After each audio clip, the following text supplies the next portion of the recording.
Warahmatullahi wabarakatuh. Perkenalkan, nama saya Fitri Ayu. Saya berasal dari kelas 12 IPS 2. Di sini saya akan membuat video ujian praktik bahasa Indonesia, mereview atau mengulas novel. Di sini saya memilih novel Laskar Pelangi yang bertema pendidikan. Saya akan menjelaskan tentang identitas buku. Judul Laskar Pelangi, pengarang Andrea Hirata, bahasa Indonesia, negara Indonesia, penerbit Bentang Pustaka Yogyakarta, tanggal liris 2005, halaman 529 halaman. Kemudian biografi novel Laskar Pelangi. Laskar Pelangi adalah novel pertama karya Andrea Hirata yang diterbitkan oleh Bentang Pustaka pada tahun 2005.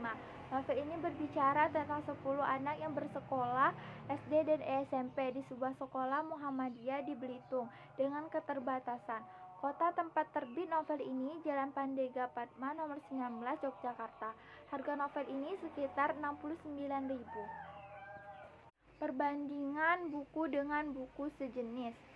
Pada novel Laskar Pelangi karya Andrea Hirata dengan novel Rana Tiga Warna Karya yang memiliki tema sama, yaitu perjuangan tentang anak-anak yang ingin berjuang demi mencapai cita-cita dan impiannya.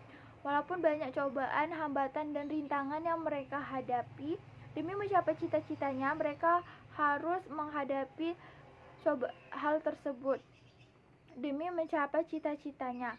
Tokoh utama mempunyai watak keras untuk mencapai cita-citanya. Kemudian perbedaan menggunakan bahasa, jenjang pendidikan, dan latar atau setting dalam novel Laskar Pelangi dengan novel Rana Tiga Warna Karya. Kalau novel Laskar Pelangi menggunakan bahasa Indonesia dan Inggris, sedangkan novel Rana Tiga Karya menggunakan bahasa Indonesia Minang Batak. Pada jenjang pendidikan berawal dari novel Laskar Pelangi mulai dari sekolah dasar, sedangkan novel Rana Tiga Warna dari lulus pesantren, dan latar tempat pada novel Laskar Pelangi di Belitung, sedangkan novel Rana Tiga Warna di Medan, Maninjau, dan di Ponorogo. Sinopsis novel Laskar Pelangi. Novel Laskar Pelangi ini menceritakan kehidupan anak-anak beberapa bocah di Belitung. Andrea Hirata memulainya dengan mirisnya dunia pendidikan di Indonesia, di mana sebuah sekolah yang berkekurangan murid hendak tutup. Sekolah tersebut adalah SD Muhammadiyah di Gantung, Belitung Timur. Namun karena sekolah yang terdapat 10 orang, sekolah dengan bangunan seadanya tersebut tetap diizinkan untuk beraktivitas seperti biasanya. Ke-10 murid tersebut adalah para Laskar Pelangi. Nama yang diberikan oleh guru mereka tersebut yaitu Ibu Mus. Tokoh novel ini adalah Ikal, Lintang, Sahara, Mahar, Akyong, Syahdan, Kucai, Borek, Tramponi, dan juga Harun. Buku Laskar Pelangi menceritakan tentang keseharian mereka di sekolah dan di lingkungan sosial. Mereka adalah anak-anak yang bertekad kuat. Perjalanan mereka dijalani dengan kejadian yang luar biasa. Sudut pandang mereka dalam sebuah novel ini menggunakan orang pertama, yaitu aku. Aku sendiri adalah si Ikal. Ia adalah anak yang pandai di kelas. Dia gemar menulis puisi. Lain lagi dengan Lintang.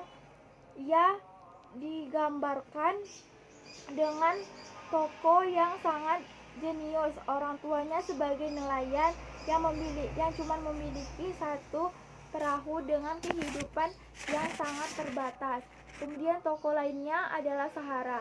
Ia merupakan anak satu-satunya perempuan di cerita ini. Sementara itu, Mahar digambarkan perubahan celah dan dengan menyukai seni. Tokoh berikut adalah Akyong. Dari namanya saja sudah nampak dia adalah orang Tionghoa. Kemudian Syahdan, perangainya ceria. Sementara itu Kucai, tokoh di dalam kelas di didaulatkan sebagai ketua kelas.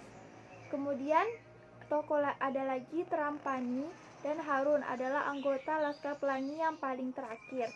Novel Laskar Pelangi ini menceritakan perjuangan hidup ke-10 anak yang mempunyai cita-cita yang sangat besar. Di antara kehidupan mereka yang berat, kisah-kisah anak-anak yang memang dunia dengan yang memandang dunia dengan sangat ambis. Ini novel Laskar Pelangi. Novel Laskar Pelangi ini cukup bagus karena menceritakan tentang pentingnya ilmu dan persahabatan dan semangat dalam mencapai cita-cita. Di dalam novel ini banyak sekali hal-hal yang kita dapat pelajari, mulai dari semangat belajar untuk menempuh cita-cita sampai pada arti persahabatan sejati. Buku ini mudah dibaca karena penulisannya menggunakan bahasa Indonesia. Walaupun ada kata-kata yang sedikit tidak mengerti, namun di akhir bukunya ditulis arti dari kata-kata yang sulit tersebut. Buku ini sangat bagus sekali untuk kita yang sedang patah semangat dalam menempuh pendidikan. Kesimpulan dari novel Laskar Pelangi. Dari cerita tentang Laskar Pelangi, saya termotivasi dan terinspirasi karena setiap orang memiliki potensi yang berbeda-beda. Seperti Ikal yang tertarik di bidang sastra, Lintang yang si jenius yang tertarik dari matematika, Mahar si penyanyi yang menyukai di bidang seni, Uca yang tertarik sebagai seorang pemimpi, dan Harun anak yang memiliki keterbatasan mental namun memiliki potensi yang bagus di dalam dirinya. Dari semua itu, janganlah menyamakan semua potensi yang dimiliki oleh orang, dan kemampuan yang dimiliki setiap orang juga berbeda-beda dan mendapatkan nilai yang bagus. Sebagai orang tua harus memahami dan mengetahui potensi apa yang ada di diri anaknya dan dapat memberi bimbingan kepada anaknya dan kesempatan sehingga anaknya dapat meraih cita-cita yang diinginkan sesuai dengan potensi yang dimiliki masing-masing anak. Terima kasih. Wassalamualaikum warahmatullahi wabarakatuh.